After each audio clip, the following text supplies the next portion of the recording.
Olá pessoal, bem-vindo ao canal Investigação e Lei TV. Se você é novo, nova aqui, inscreva-se no canal. Meu nome é Sandra Di, eu sou advogada, ativista contra o tráfico humano. Toda semana eu venho aqui trazer casos solucionados, casos sem solução e também de desaparecimentos misteriosos. Vamos ao caso de hoje. Essa história de uma família, infelizmente, teve um final muito triste. Aconteceu em 2 de novembro de 1988. A família consistia em Stefan Proviak, de 50 anos. Ele era professor de ciências da 5ª série da escola intermediária por cerca de 20 anos. Sua esposa, Linda, de 49 anos, era recepcionista no consultório médico e tinham 2 filhos. Jedediah, chamavam de Judge, ele tinha 19 anos, estudava no Muskegon Community College e queria ser professor assim como seu pai. O filho mais novo, Seth, de 18 anos, estava no último ano da high school. Em muitas matérias, eles se referem à família como uma família de classe baixa, mas, por tudo que eu li, era uma família de classe média. E eles moravam no oeste de Michigan, no município de Delton, ao norte de Muskegon. Muskegon. É um lugar onde o pôr do sol é incrível, pode-se ter uma vista belíssima do lago Michigan e a deslumbrante aurora boreal pode ser vista no inverno. Vamos falar desta família, quem eles são. O que aconteceu com eles? O Seth foi descrito como muito legal na escola, descobriu que a vida do Seth saiu de controle desde os 14 anos, quando ele começou a beber muito álcool, fumar muita erva verde e depois escalou para entorpecentes mais fortes. Não demorou muito para ele ficar viciado em tudo e ele virou a vida dele de cabeça para baixo. Isso explica porque sua família estava chateada com ele e porque eles estavam sendo rígidos com ele. Um dos filhos do casal, o Jedediah, ele namorava uma moça de 19 anos, April. E no início de novembro de 1988, eles estavam ali, uma família feliz, aparentemente esse filho, né, o Seth, com esse montão de problemas e tal, mas no geral a família parecia que vivia muito bem. Então, a mãe e o padrasto dessa jovem, da April, da namorada do Jedediah, eles ficaram preocupados quando ela não voltou para casa. Ela tinha ido na casa do namorado dela. Eles foram à casa até da família, né, dos Proviak, e assim que eles pararam do lado de fora, eles foram confrontados com o corpo sem vida de um homem. A família contactou imediatamente a polícia. E eles falaram, acredito que há um homem sem vida, disse a mãe da April, Julie.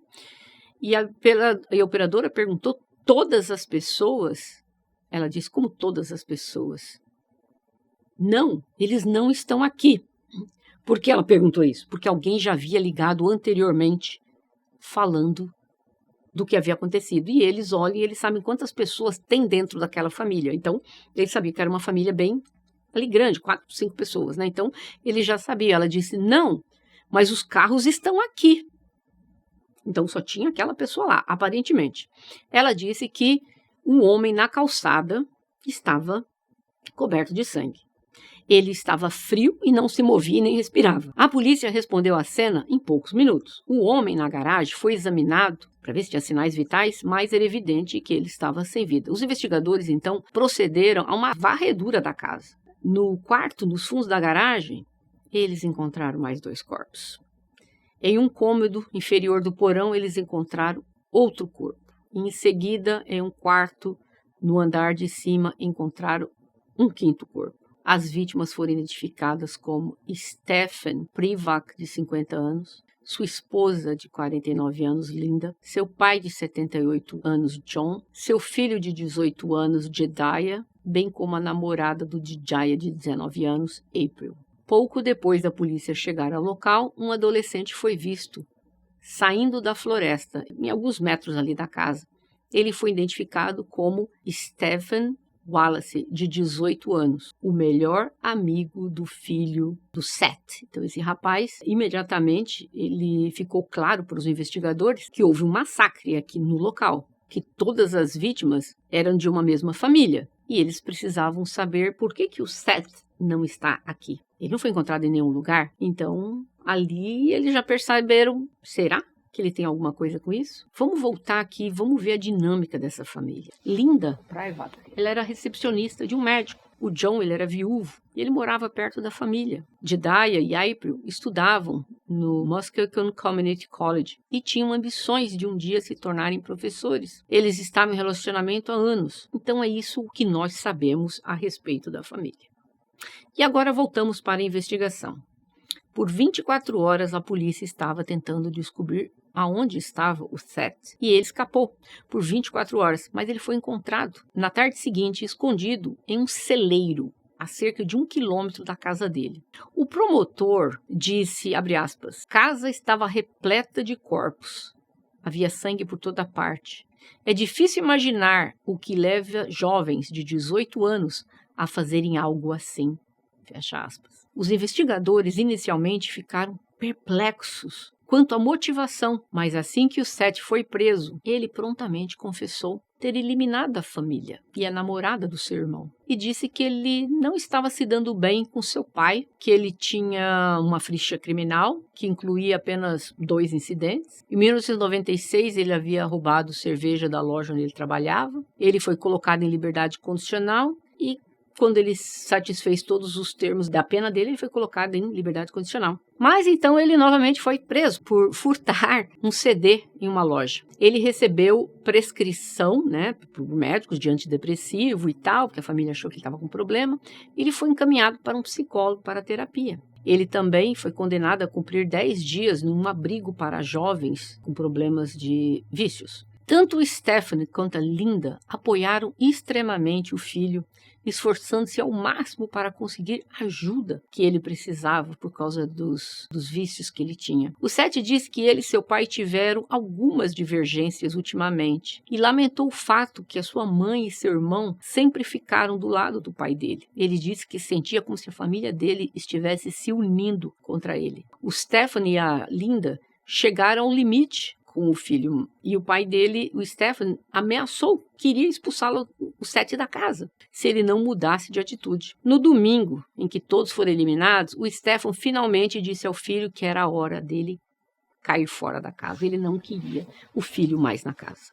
A família havia se reunido em casa para uma comemoração atrasada do Dia de Ação de Graças. A Linda estava tomando banho, o Jedediah estava assistindo televisão e esperando a chegada da namorada dele, a April, quando o Stephen ele foi buscar o pai dele, o John, para trazer para o jantar em família. Em seu quarto, no andar de cima, o Seth carregava a sua arma. O primeiro que ele tirou a vida foi o irmão dele, do Jedediah. Ele foi baleado na nuca enquanto assistia televisão. Quando seu pai e seu avô retornaram, logo depois foram emboscados pelo Seth. Ele atirou 2 vezes no avô para ter certeza que ele não estava mais vivo. Depois fez o mesmo com a sua mãe, que estava no banho e estava completamente alheia aos horrores que estavam se desenrolando na casa. Assim que ela saiu do banho, seu filho, sem piedade, mirou e atirou. April apareceu não muito tempo depois. Ela viu os corpos sem vida do Stephen e do John, então o Seth também a eliminou. O Seth admitiu ter tirado a vida dos 5 e depois ligou para um amigo dele, Wallace, para ajudá-lo a mover os corpos da casa para a garagem.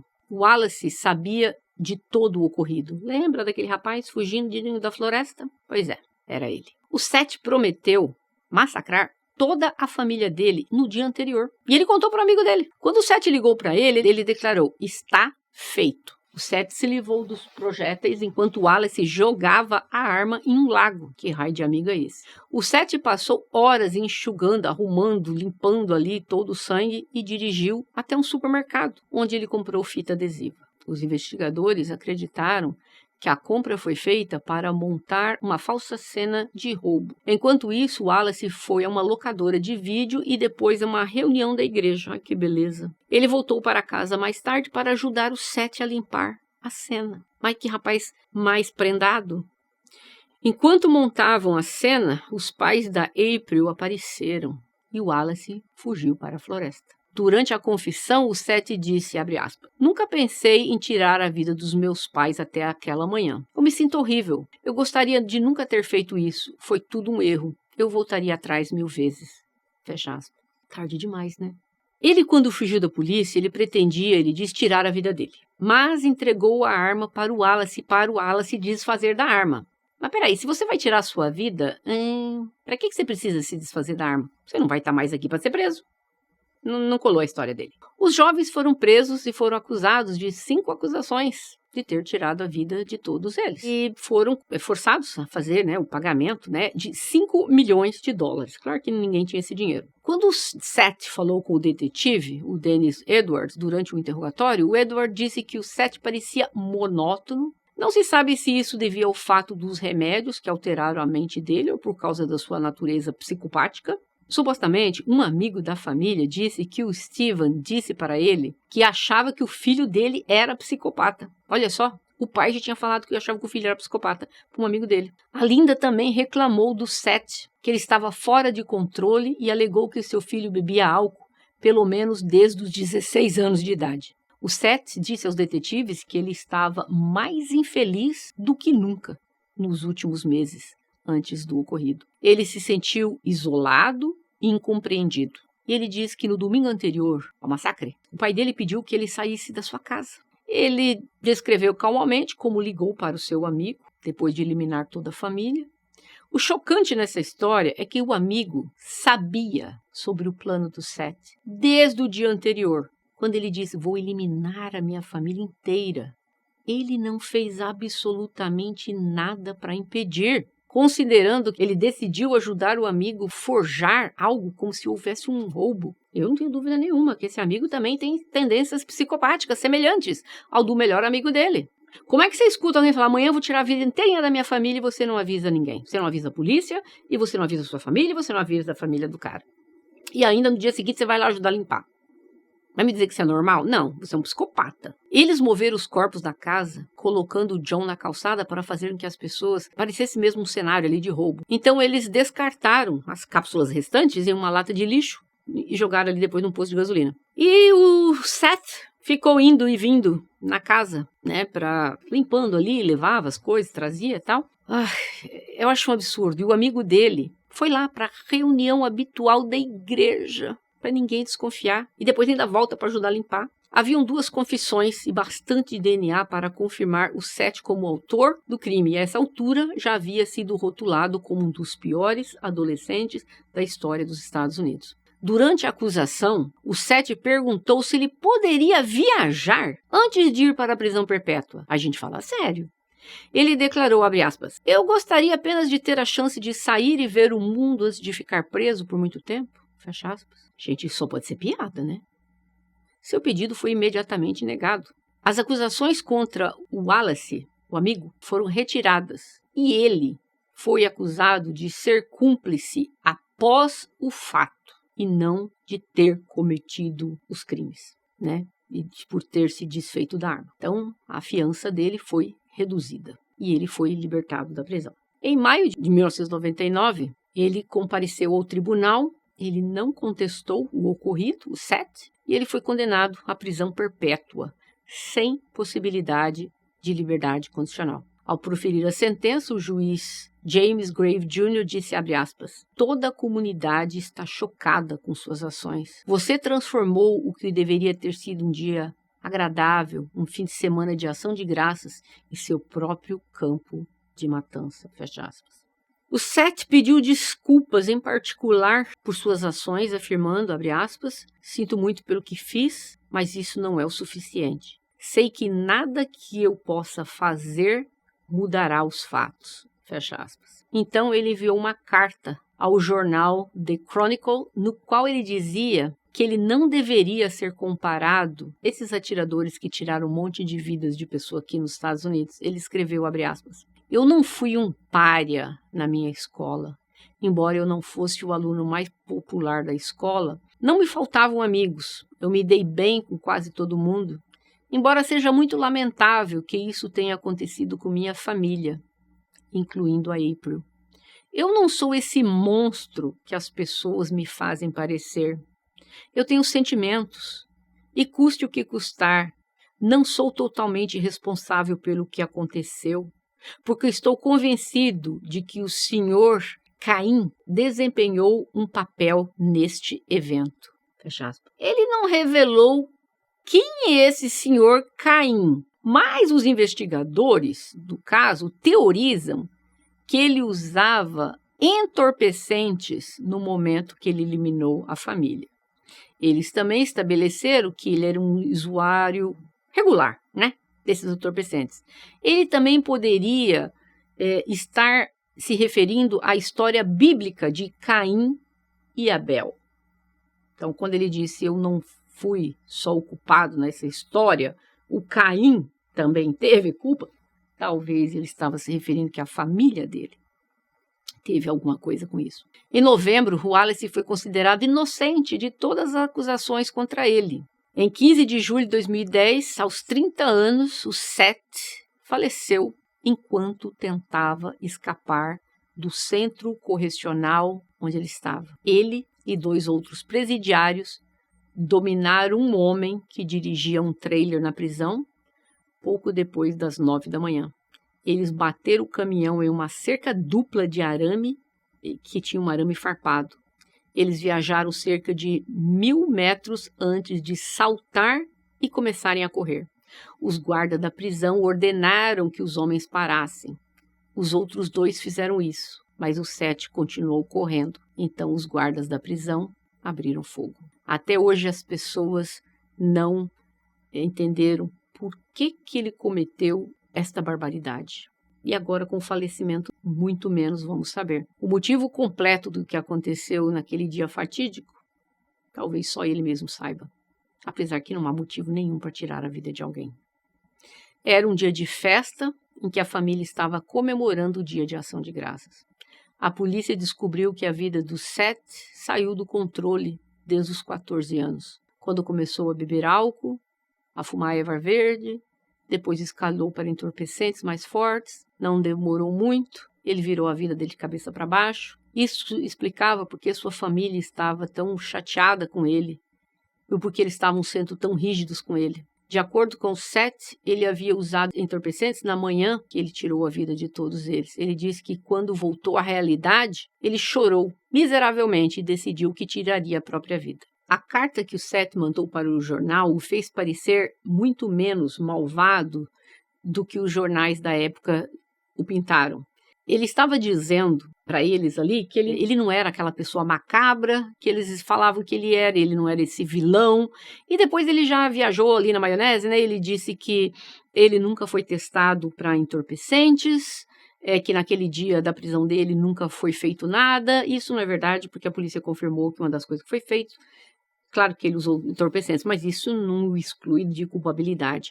Agora, até o dia de hoje, muitas pessoas se perguntam, mas qual o motivo por que ele fez isso?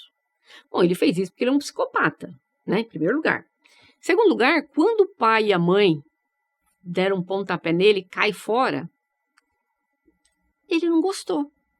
Só que eu acho que ele ficou tempo demais dentro de casa. Eu entendo que muitas pessoas acabam em determinados vícios. Eu sei que determinados vícios são considerados doenças, mas existe tratamento, existe centro de reabilitação. A família tentou por muito tempo e não conseguiu nada. Mas a família não conseguiu nada, então o que esse menino ainda estava fazendo dentro de casa até aquela idade? Tudo bem, ele começou aos 14, foi lá, a família tentou, 14, 18, 20, 21, aí para, né? Chegou. Não, a família ainda continuou dando a mão, estendendo, achando que estavam fazendo a coisa certa. Mas na realidade não estavam. Porque cada vez que ele ficava dentro de casa, ele não precisava se preocupar em trabalhar, ele não precisava se preocupar em comprar comida, pagar contas. Você tem todo o tempo do mundo para ter a cabeça vazia. Você tem todo o tempo do mundo para arquitetar coisas horrorosas como ele fez. Eu não estou culpando a família dele que eles perderam a vida por causa disso. Eu estou tentando dizer, vamos aprender com este caso. Vamos saber até onde ir e aonde parar quando lidando com pessoas com vícios. Vocês, pais, tentaram de tudo para os filhos de vocês. Já levaram para a internação várias vezes, para a reabilitação. Já tentaram muitas e muitas e muitas vezes. Mas seu filho está aí dentro de casa. 25, 26, 27, 30, 35, 40 anos de idade. E eu pergunto o que eles estão fazendo dentro de casa. Vocês não estão ajudando em nada. Vocês simplesmente estão ajudando a piorar a situação. Porque a pessoa não precisa correr atrás, como eu falei, do que comer, onde dormir, pagar a conta, para quê? É família? É, mas tem que ter um limite aonde você fala, aqui eu parei, daqui eu não posso ir mais. Olha quantas pessoas perderam a vida. Porque existem esses rapazes que querem se recuperar, e tem muita gente que se recupera, e tem mesmo, eu conheço muitas pessoas que se recuperaram, e eu conheço muitas que não. E conheço muitas que não, e a família até o dia de hoje trata como se nada tivesse acontecendo. E é aí que mora o perigo. É aí que um cara como esse vem e liquida a família inteira. Por quê? Tempo demais de sobra para pensar em o que fazer, e ele não achou alternativa melhor. Não querem mais me sustentar, vou eliminar todos. E pagou toda a família com a vida. Que triste, que triste. Esse crime poderia ter sido evitado? Eu não posso dizer com precisão que sim. Mas existe uma grande probabilidade que quando você afasta alguém com estes problemas da sua vida, você minimiza as chances de ter problemas dentro da sua família. Eu não estou dizendo que você que está com filho aí, com problemas de álcool, de adição com entorpecentes, você vai dar um pé. Não, você vai dar um pé sim, se esse rapaz já esteve internado, essa moça, 2, 3 vezes, e é maior de idade e está dentro de casa sem fazer nada. Aí, meu filho, minha filha, está na hora de você dar um pé nesses daí. Agora, você tem filhos ainda menores de idade, com problema de vícios, os encaminhe, leve para a reabilitação, procurem ajuda, mas vamos saber quando parar. Como eu falei, jamais vou atribuir que os pais dos 7 perderam a vida porque os pais foram complacentes com ele. Absolutamente não. E não pense um minuto que isso passou pela minha cabeça. Mas passou pela minha cabeça, assim, que se esse rapaz não estivesse tão próximo da família, dentro da casa, essas pessoas talvez estivessem vivas hoje. É isso que eu quero dizer. Se vocês acharam o caso interessante, deixa o gostei de vocês para o YouTube entender que esse vídeo é bom, recomendar para outras pessoas, e eu vejo vocês em breve. Até mais.